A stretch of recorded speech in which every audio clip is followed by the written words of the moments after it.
do you define the role of the CEO? That definitely varies by stage of company. In the first couple of years, you do everything. You're doing dishes at night, you're, coding maybe, you're writing marketing materials for sure, you're dealing with customers and investors, and, you have so many disadvantages as an irrelevant little nothing as a company. That you have to make up for it with talent and hard work and brute force. And so if you're lucky, that's only a couple of years as opposed to 10 years, where you're just on call constantly in a very intense way.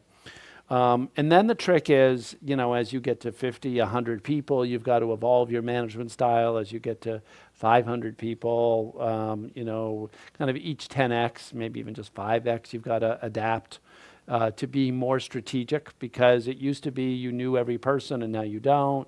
So now you got to manage a little bit differently, and still you want to be, a great leader for those people. So when you get to real scale, most of what I do is vision about what markets we should be in. Like, we should go global, we should do originals, but I'm not picking countries and I'm not picking shows.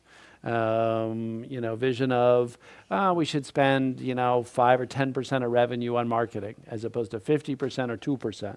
So some big macro decisions like that, but not what's the campaign. So there's vision there. There's vision in terms of culture. What are the rules of the road of how the firm operates? What's our character, so that it's a healthy place. Vision, focus, inspiration, but you can't do much of the work because it's just too big. And so if you try to, you'll burn yourself out, and B, get everyone else upset. So in my first company, it's probably a more relevant example for all of you. So I was 33, the company's growing, we're about 50 people, and I was still trying to code at night. We had 50 people. I was still writing product at night and then trying to be CEO a day and sleeping at work. And I wasn't careful enough about taking showers. And, finally someone said to me, like, shower, and it's just gross. We don't want our leader to be gross. We get that you're working hard, and by the way, when there's bugs in your code, it's really hard. Different definition of culture. Yeah, it's really hard to get you to fix things because you're off doing other things. And so I was trying to hold on too long to the dual roles.